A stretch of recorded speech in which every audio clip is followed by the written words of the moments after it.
Décideurs engagés, l'émission TV de l'Hémicycle qui révèle les décideurs et nous permet de comprendre ce qui, chaque jour, leur donne envie de se battre et de réussir.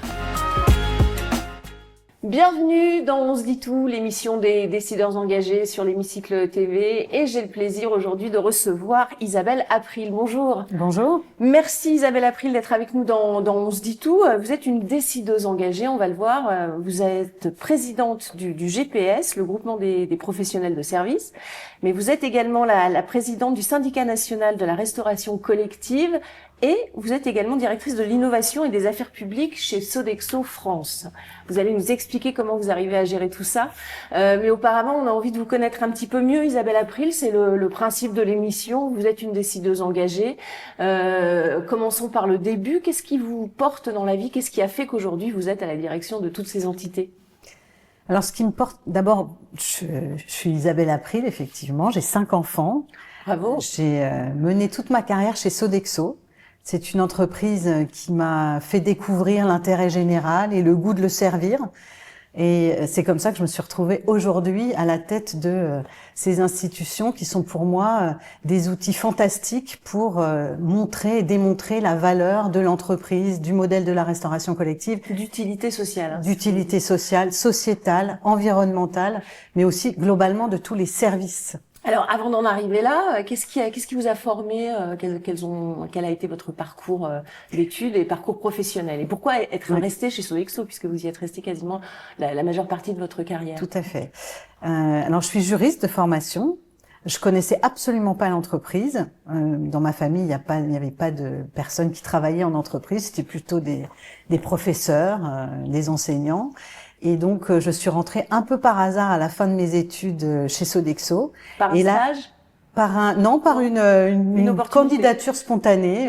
Je me souviens qu'à l'époque, on avait un bottin avec les entreprises et j'ai écrit à Sodexo sans vraiment savoir quelle était l'activité, pas forcément attirée par l'activité. Mais voilà. Alors, le hasard m'a amenée chez Sodexo. Et effectivement, j'y suis restée 30 ans parce que, mais encore une fois, j'ai découvert un monde de l'entreprise qui m'a fascinée. Et surtout, j'ai découvert une culture d'entreprise extraordinaire. C'est une entreprise familiale, une entreprise française qui porte des valeurs extrêmement fortes. Et c'est ça qui m'a fait rester. Ces valeurs-là, cette culture d'entreprise, des valeurs les 3 valeurs de Sodexo, esprit de progrès, esprit d'équipe et esprit de service. C'est ce qui fonde toute l'activité et le fonctionnement de l'entreprise. Et puis surtout, j'ai eu la chance de faire 1000 métiers. Et donc de découvrir. Vous avez gravi les échelons. J'ai gravi les échelons. J'ai parfois créé les postes que je souhaitais occuper. Donc je suis restée très peu juriste. J'ai travaillé dans la finance, dans la croissance, dans la stratégie, dans l'innovation. Donc voilà, je me suis pas du tout ennuyée et je continue aujourd'hui à m'amuser. Et surtout, j'ai trouvé du sens. Oui, c'est important. Aujourd'hui, le sens, c'est très important. Les jeunes sont en quête de sens lorsqu'ils postulent pour un emploi, ce qui n'était pas forcément le cas il y a 20 ans. Et ce sens, aujourd'hui, vous le trouvez comment chez Sodexo ou les 2 autres entités pour lesquelles que vous dirigez? Je le trouve dans l'impact et l'utilité que je vois à ma fonction, à mes fonctions, mes diverses fonctions. C'est-à-dire que quand on voit qu'on a le pouvoir d'impacter la société en termes social, environnemental. Mais dans quel sens? Parce que c'est de la restauration collective. Hein, oui. Voilà. Dans quel sens est-ce que ça impacte la société? Il faut faire des choix aussi. Hein. Alors, le modèle de la restauration collective est un modèle particulier, qui est un modèle social, qui impacte socialement, sociétalement, environnementalement. Comment, en fait, on nourrit quasiment 7 millions de personnes par jour. On a un vrai levier entre nos mains pour assurer la transition alimentaire, garantir l'accès à une alimentation saine, équilibrée, à moindre coût. Donc c'est en soi un modèle extrêmement impactant. Et quand on travaille dans la restauration collective, et on le voit au travers de l'engagement des 100 000 collaborateurs qui tous les jours sont au fourneau ou auprès des convives, on voit bien leur engagement et l'intérêt qu'ils portent et le sens qu'ils donnent à leur travail. Alors vous parliez de valeurs et d'engagement. J'imagine que dans la restauration collective, ce qui est important, c'est d'être vertueux au niveau de l'environnement, préférer les circuits courts. Quelle est la politique que vous menez en la matière? Oui, alors d'ailleurs récemment il y a eu une campagne puisqu'il y avait une petite musique là qui avec le Mercosur. Avec le Mercosur, on avait des échos dans les éléments de langage de certains. On entendait. Certains maires ont dit je ne veux pas de viande qui vient du Mercosur, par exemple, dans les cantines. Donc tout à fait. Ça a été une mais au-delà de ça, et effectivement ça a été un écho au moment du Mercosur. On disait mais dans les cantines scolaires on mange du poulet ukrainien, etc. Et ça, si vous voulez, alors on était resté un peu discret parce que on est dans un modèle où finalement on a une relation avec notre client, pas directement avec le consommateur. Il faut faire un repas peu cher. Exactement. Donc il faut quand même bien calculer. Et là, ça nous a donné l'occasion. Et d'ailleurs, j'ai eu l'occasion de remercier tous ceux qui avaient ces éléments de langage un peu. Qu'est-ce que vous leur avez répondu alors? Eh ben en fait, on leur a répondu avec des éléments extrêmement objectifs. C'est le taux d'achat, notamment en termes de viande. On leur a dit, on achète 99% de notre viande en Europe et 73% en France. Ça, c'est des chiffres, c'est une réalité. Voilà. Il y a suffisamment d'approvisionnement en France parce que c'est vrai que la France ne produit de moins en moins finalement. La France, alors oui, on a suffisamment d'approvisionnement. Il y a juste les 1% qui ne sont pas achetés en Europe viennent de Nouvelle-Zélande et c'est de l'agneau. Oui, voilà, parce qu'on n'en trouve pas forcément sur le marché européen. Mais on est quand même des acteurs qui soutenons la ferme France, on soutient des filières, on réintroduit des cultures. On a ce pouvoir-là compte tenu des volumes qu'on adresse chaque jour. Et soutenir le Made in France, donc c'est ce que vous faites. C'est un choix assumé qui coûte plus cher? C'est un choix qui coûte plus cher. C'est un choix qui coûte plus cher, qu'on fait, encore une fois, avec nos clients, nos donneurs d'ordre.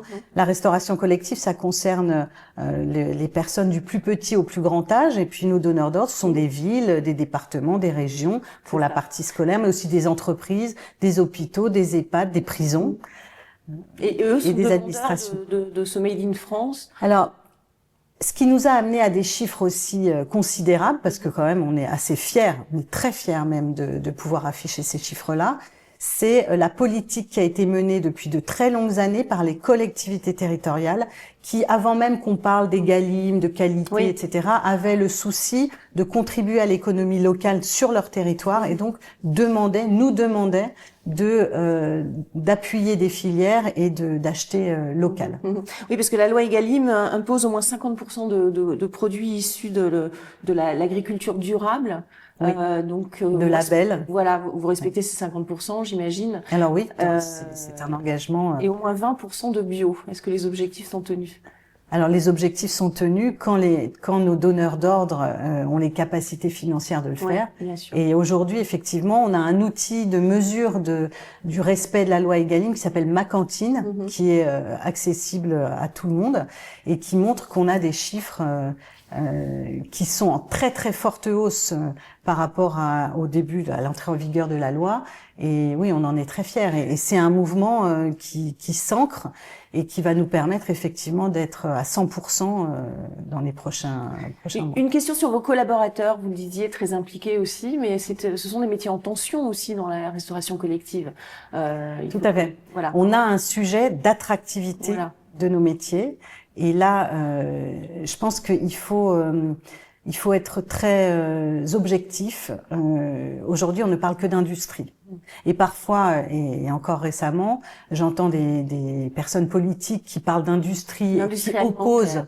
Alors non, l'industrie au sens usine, qui serait le secteur noble et les services moins nobles.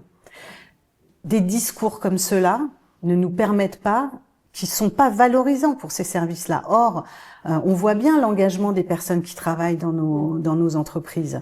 Vous savez, pendant le Covid, quand tout était fermé, nos collaborateurs se sont volontairement confinés dans les EHPAD pour pas laisser les malades seuls et pour qu'ils puissent avoir leur repas. Donc, on voit bien le niveau d'engagement et le sens que ces métiers peuvent donner.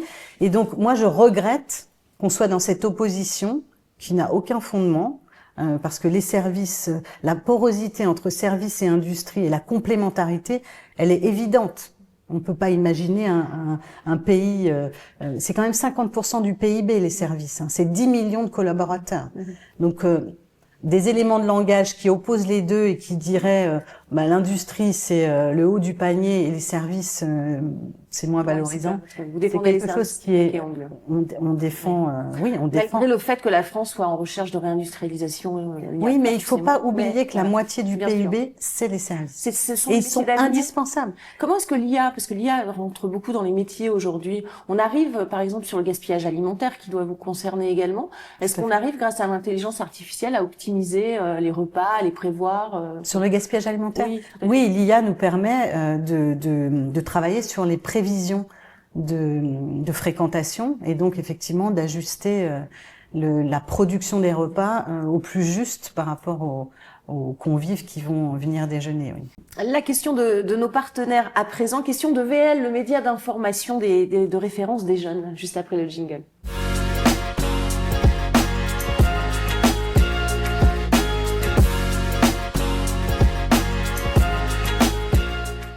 Question de VL, Isabelle April, c'est celle-ci que vous avez choisie parmi plusieurs questions qui vous ont été proposées. Dans 5 ans, comment est-ce que vous imaginez le rôle des réseaux sociaux dans la relation entre décideurs, citoyens et collaborateurs? Alors, j'ai pas de boule de cristal, mais aujourd'hui déjà, on voit que les réseaux sociaux présentent à la fois un risque et une excellente opportunité.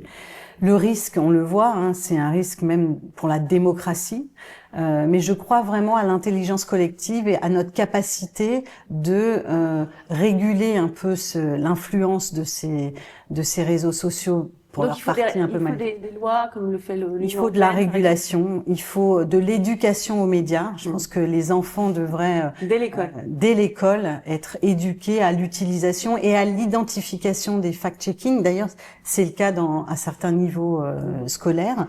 Mais je pense que c'est aussi une formidable opportunité pour notamment les corps intermédiaires. Et je vais vous donner un exemple.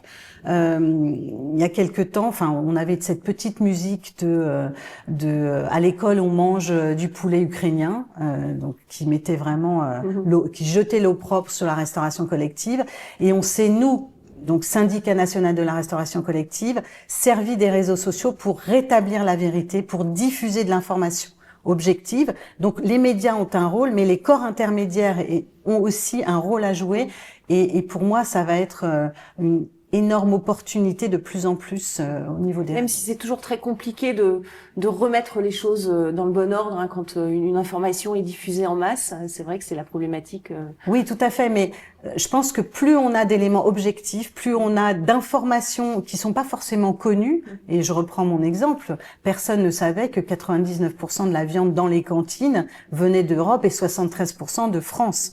C'est une information qui n'était pas forcément diffusée, et grâce aux réseaux sociaux, on a réussi à rétablir la vérité, et on a vu que finalement ces éléments de langage s'effaçaient pour laisser la place à mais oui, on est quand même des champions de l'origine France. Pour rétablir la confiance. Pour rétablir la confiance, parce que le maître mot c'est quand même ça. Bien sûr. Présent Isabelle April, si vous le voulez bien, la question de Solon, l'agence qui accompagne les dirigeants dans leur stratégie de visibilité et d'influence sur LinkedIn.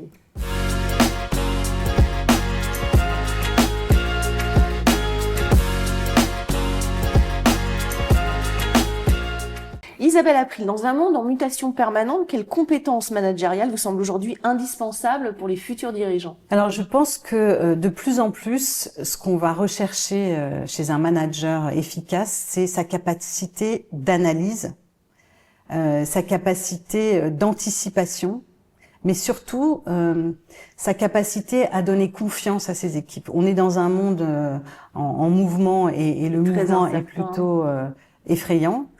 Je pense que l'entreprise peut être un refuge par rapport à cette instabilité. Elle l'est d'ailleurs, on le voit dans les sondages. Et le rôle des managers aujourd'hui, c'est d'avoir du leadership et de donner de la confiance. Voilà, de donner du sens. Ça, c'est quelque chose qu'on ressent depuis quelques années. Mais aujourd'hui, en plus, il faut donner de la confiance. Il faut que les personnes soient à l'aise et n'aient pas peur de s'engager et n'aient pas peur de l'avenir. Je pense que ça c'est extrêmement important, et puis le sujet lié à l'IA, c'est aussi il faut arriver à utiliser intelligemment la technologie et l'intelligence artificielle sans perdre le lien humain. Et encore une fois, cette capacité d'analyse, c'est ce qui est indispensable aujourd'hui et demain encore plus quand l'IA sera au cœur de nos fonctionnements. Question de l'hémicycle à présent, et cette fois c'est vous qui allez peut-être poser des questions, interpeller les femmes et les hommes qui nous gouvernent, des questions beaucoup plus politiques, juste après le jingle.